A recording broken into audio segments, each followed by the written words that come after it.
Madame, Messieurs, bienvenue à ce nouveau numéro de décryptage sur Africa 24. Il a été ministre des Affaires étrangères et candidat à la présidentielle de 2016 où il est arrivé en 5e position. Ibrahim Yakuba, puisqu'il s'agit de lui, est un homme bien connu sur la scène politique nigérienne. Candidat au double scrutin législatif et présidentiel du 27 décembre 2020, Ibrahim Yakuba est l'invité de cette nouvelle édition de décryptage. Avec lui, nous parlerons de son programme de société, du processus électoral et de l'actualité sociopolitique au Niger. Monsieur Ibrahim Yakuba, après l'expérience quelque peu malheureuse de la présidentielle de 2016, où vous étiez arrivé en 5e position avec moins de 5% des suffrages exprimés, pouvez-vous nous dire quelles sont vos motivations pour le scrutin présidentiel du 27 décembre 2020? D'abord, assumer une responsabilité. Nous faisons partie de celles et ceux qui pensent qu'il y a le devoir de contribuer à redresser la situation de notre pays.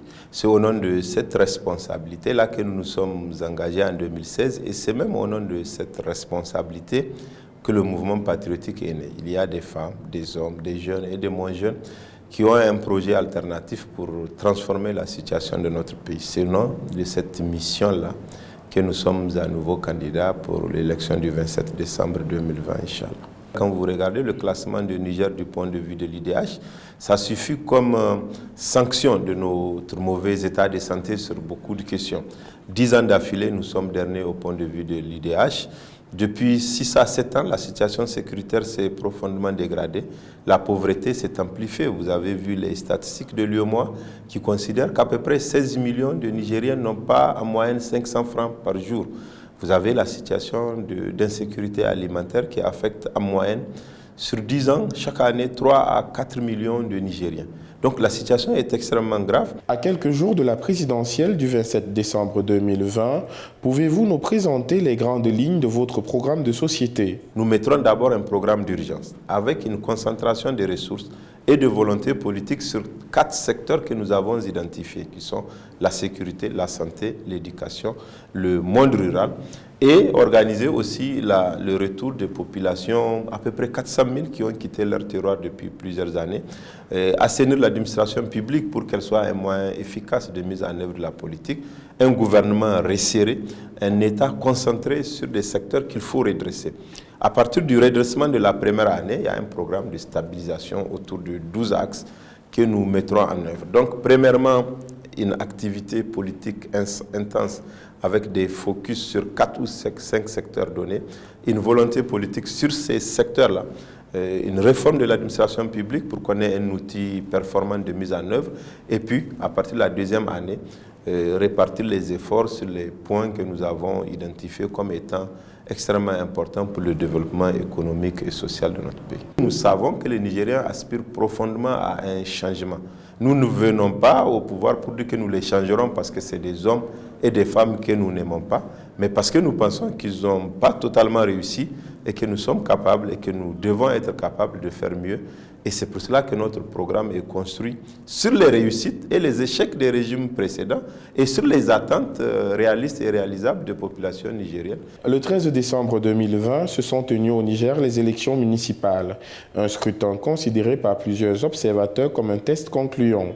Quel regard portez-vous sur l'actuel processus électoral? Moi, je crois profondément à la qualité de la démocratie et je refuse que le parti, quelles que soient nos relations particulières que nous avons, puisse penser qu'il peut se confectionner une loi électorale, une CENI à lui et confisquer, prendre en otage l'ensemble du processus électoral. Mais si cela se faisait, ceux qui sont au pouvoir aujourd'hui, ils ne seraient pas venus au pouvoir. Lorsqu'ils étaient à l'opposition, c'est le dialogue qui a permis à ce qu'eux, ils participent en même temps que le parti de la majorité pour avoir une loi électorale consensuelle.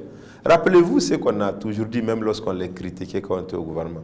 On ne sait pas, c'est les Nigériens qui choisiront à qui ils confieront leur pays. Mais on voudrait que ce choix-là procède d'une logique et d'une préparation honnête et inclusive. Et c'est pour cela, lorsque nous avons commencé à les contester, on ne les a pas contestés comme cela.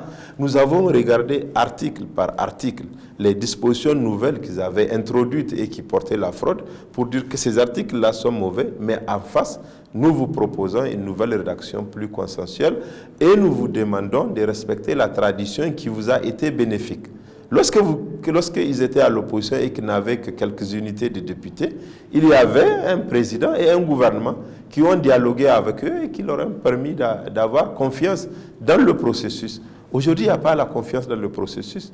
Les Nigériens qui vont voter, ils ne sont pas sûrs que leur vote va être respecté. Nous qui allons aux élections, nous ne sommes même pas sûrs que nos voix seront comptabilisées dans l'intégrité de leur nombre ou de l'intégralité de ce que nous avons. Ce que nous faisons, c'est impersonnel et ça dépasse le temps. C'est un principe, il faut le défendre, il faut y croire. Jusqu'à un passé récent, vous étiez dans la majorité présidentielle.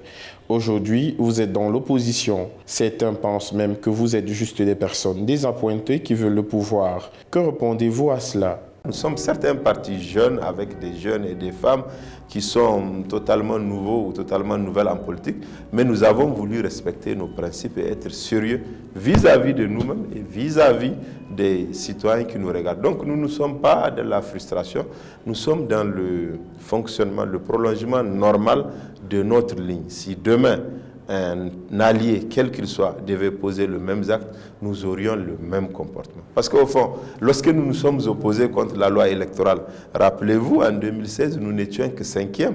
On aurait pu penser que c'est le 2e, le 3e ou le 4e qui allait être gêné par une loi électorale de fraude. Mais les autres n'ont pas voulu parler. Et certains même trouvaient qu'on était juste des jeunes pressés, ambitieux, qui voulaient le pouvoir pour eux et uniquement pour eux, non. Pour sortir de cet entretien, pouvez-vous rassurer les Nigérians sur l'issue des législatives et présidentielles du 27 décembre 2020, quel que soit le vainqueur? Nous avons une CENI qui n'est pas représentative. C'est la moins crédible des 30 dernières années au Niger. C'est certainement la plus illégitime. Et elle est exclusive. Aujourd'hui, l'opposition ne fait pas partie.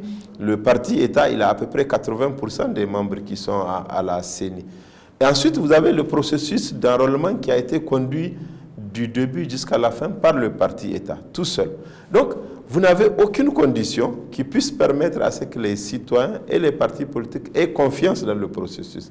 Vous n'avez aucune condition ou aucun cadre où les gens ont été impliqués dans l'élaboration de la loi, dans la création d'un environnement consensuel.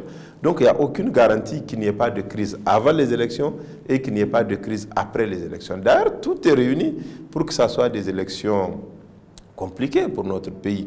Et ça, vous savez que nous le regrettons parce que nous avons été des grands artisans du dialogue. De manière acharnée, nous avons appelé le gouvernement au dialogue. Mais vous savez également que le président de la République du Niger, c'est le seul président de la sous-région qui n'a jamais réuni et reçu l'opposition de son pays.